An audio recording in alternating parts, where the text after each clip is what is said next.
Hello guys, welcome back to my YouTube channel. ईश्वर होश आणि तुमचा दोस्त Sandesh Kurade. Bigg Boss Marathi season 4च्या फ्लॉप नंतर बिग बॉसनी काहीतरी नवीन करण्याचा प्रयत्न केलाय. त्यामुळे त्यांनी आपल्या लाडक्या दुडक्या इन्फ्लुएन्सरला इन्व्हाइट केलंय. तुम्हाला माहितीच आहे, तुम्ही बघितलं असेल, आपले लाडके दुडके इन्फ्लुएन्सर आलेले आहेत. काही हेटर्स असे बोलतायत की या छपरी इन्फ्लुएन्सची लायकी नाहीये बिग बॉस मध्ये येण्याची, यांना कसं काय घेतलं. तर त्या छपरी इन्फ्लुएन्सर्समुळे बिग बॉसची टीआरपी एकदम हाय झालेली आहे. त्या छपरी इन्फ्लुएन्सरमुळे आज लोक बिग बॉस बघतायत. चला मित्रांनो, आता आपण थोडंफार बिग बॉसला रोस्ट करूया. तर लेट्स गो. मित्रांनो, तुम्ही छोटा पुढारीला ओळखच असेल, तो आपला घनश्याम जत्रेमध्ये लहान वेळ हरवल्यासारखा दिसतो. हा तो छोटा पुढारी, त्याची महाराष्ट्रामध्ये भरपूर चर्चा आहे. लोक त्याच्याबद्दल भरपूर चर्चा करतात. काय चर्चा करतात माहितीये का? त्याला घांगण शिव्या देतात. तुम्ही बघा हा व्हिडिओ. हो का बरं? मराठीत इतकंच वर्ष तुम्हाला मला ऐकायचं मी ना पुढे ना बाहेर बाहेर. अरे मला आमच्या बुल्ल्याची एवढी हाईट आहे तुझी लवड्या, पण तुला म्हणतो का रे माझा शोधा. त्यानंतर आपला घनश्याम बिग बॉस मध्ये गेला. त्यानंतर महाराष्ट्रामध्ये कोण त्याला पोरगी द्यायला झालाय म्हणून आपल्या घनश्यामने डायरेक्ट इंटरनॅशनल सून आणायचा प्रयत्न केला. त्यांनी डायरेक्ट इरिनावर डोळा ठेवला. इरिनावर आरबाजला सांगून सेटिंग लावून घेण्याचा प्रयत्न केला घनश्यामने, माहितीये का तुम्हाला. त्यानंतर इरिनाने तिला भावाचा दर्जा दिला. बघा व्हिडिओ. फक्त खायला भेटावं रे. भेटणार. कशी वाटली? चांगली ना? भाषाच जुळत नाही.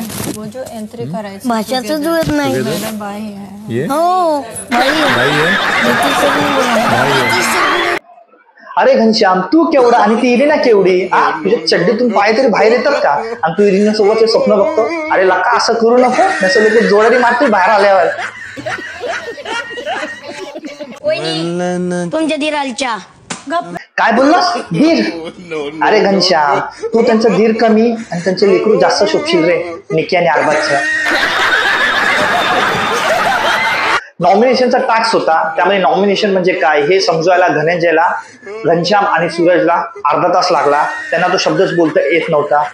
ह्या लोकांना घनश्याम आणि सूरजला आपण बिग बॉसला पाठवलं हे तर खरं आहे, पण इथे बसून इज्जत जायची बारी आपली झाली मित्रांनो. इंटरनेट म्हणतोस ना? हा नॉमिनेशन. काय झाट कळलं काय तुला? एक अक्षर नसेल कळलं तर. आता अंकिता आणि निकीची भांडणं चालू आहे. अरे इकडे नका रे येऊ.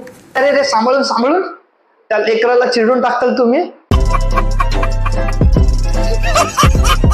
त्यानंतर घनश्याम एवढा तर सांभाळला नाही. त्यानंतर त्यांनी बिग बॉस मध्ये त्यांनी त्याचा भाषणाचा पॉवर आणि प्रचार दाखवला की माझ्या भाषणामुळे मी मोठे मोठे आमदार पाडले. घनश्यामच्या भाषणामुळे 35 वर्ष झालं, म्हणजे 7 वेळा आमदार निवडून आलेले, ज्यांना कोणी पाडू शकलं नाही. ते एका चिमुरड्याच्या भाषणाने जनतेवर प्रभाव झाला आणि ते पडले. हो अरे घनश्याम, आमदार तर लांबचीच गोष्ट आहे रे. आधी तुझ्या ढुंगणातून लेंडूक तरी फाड.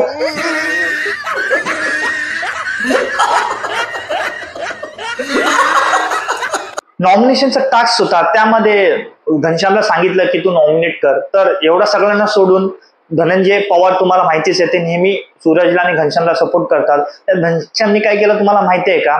घनश्यामने ना आपल्याच माणसाचे पाय छाटले. त्यात पण ह्यांनी अशी पॉलिटिक्स गिरी लढवली. बिग बॉस मध्ये तो आला नाही, तो आला वाटतं की मी पॉलिटिक्स लढवायला आलो. भाईने पॉलिटिक्स लढवली आणि आपल्या धनंजय पवारला यांनी नॉमिनेट केला. आणि त्यानंतर भाई रिझन काय देतो बघा ना.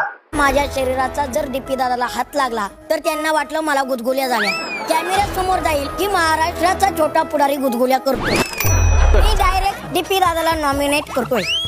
अरे खरंच घनश्याम, तू तुझ्या ढुंगणामध्ये मेंदू असल्यासारखाच वागतो. अरे तुला येड्या आणि माणसात घेण्याचा प्रयत्न करतोय आणि तू नुसतं पुढारी व्हायचं स्वप्न बघतोय. जरा माणसात माणुसकीसारखा वाग. काय येडेताळी करतोस तू? मित्रांनो, सूरज गोलुगत जेव्हा बिग बॉस हाऊस मध्ये एंटर होतो, त्यानंतर मी हा व्हिडिओ बघितला. मित्रांनो, मला खूप दुःख झालं. या व्हिडिओमध्ये तुम्ही बघू शकता की सर्व लोक धनंजय पवारला हात मिळवत आहेत, पण कोणच असा ना व्यक्ती नाही की सूरजला हात मिळवत नाही. फक्त वैभवला सोडून त्यांनी हात मिळवला, बाकी त्याच्यासोबत कोणच हात मिळवत नाही. तर मला या गोष्टीचं खूप वाईट वाटलं की एखादा गरीब आहे म्हणून तुम्ही त्याला ओळख दाखवत नाही का, तो गरीब दिसतो म्हणून. म्हणजे तुम्ही तुलना करता का एकमेकाशी? एवढंच झालं नाही मित्रांनो. त्यानंतर बिग बॉस सीझन 3 मधला रनर अप जय दुधाने यांनी एक स्टोरीला पोस्ट केली होती. त्यामध्ये असं लिहिलेलं होतं की सूरजचं असं लावलं, हे हा व्हिडिओ बघा. त्यात त्यांनी पोस्ट लावले, त्यात असं लिहिलेलं की मेरे चेस्ट में पेन हो रहा है. तर मित्र, मी तुला एकच सांगेल, जय दुधाने, तू पण बिग बॉस मध्ये येण्याच्या आधी काहीच नव्हताच. आमचा सूरज तरी काहीतरी आहे, त्यांनी वेब सिरीज केली, मुसंडी मूवी केली, त्यानंतर बिग बॉस मध्ये आला. भाई तू काहीच केलं नव्हता, तू स्प्लिट तुला करून इकडे आलास.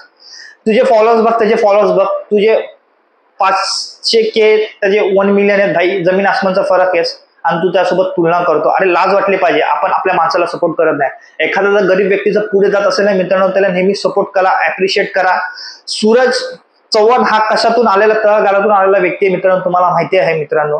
तू काही असू दे, कोणतेही कंटेंट क्रिएट वगैरे बनवून दे, आपला माणूस पुढे झाला तर सपोर्ट करा, नाही की निगेटिव्हली त्याला ट्रोल करा. आणि खरंच मित्रांनो, जे कोणी सूरज चव्हाणला ट्रोल करत आहात की छपरी हे ते, तर अशा लोकांच्या मला मानसिकतेची कीव येते. खरंच लाईफमध्ये तुम्ही तर काहीच करू शकत नाही. एखादा गरीब व्यक्ती काहीतरी करतो ना, त्याला ऍप्रिशिएट करा, सपोर्ट करा, नाही की पाय खेचू. आपला महाराष्ट्राचा व्यक्तीच पुढे चाललाय ना, तर त्याला पुढे न्या. त्यानंतर सूरजचा तुम्ही हा व्हिडिओ बघा. आज का लीला शीला है अरे इरिना. आय होप मित्रांनो तुम्हाला माझा व्हिडिओ आवडला असेल. तर मित्रांनो तुम्ही व्हिडिओ जर बघितला असेल तर माझ्या व्हिडिओला एक लाईक करा आणि कमेंट सुद्धा करा, विसरू नका. यामुळे आपल्या व्हिडिओला बूस्ट भेटेल. जर तुम्ही व्हिडिओला लाईक करतात तर मी ह्याचा सेकंड पार्ट आणण्याचा पुरेपूर प्रयत्न करेन. चला मित्रांनो, आता पुन्हा भेटू.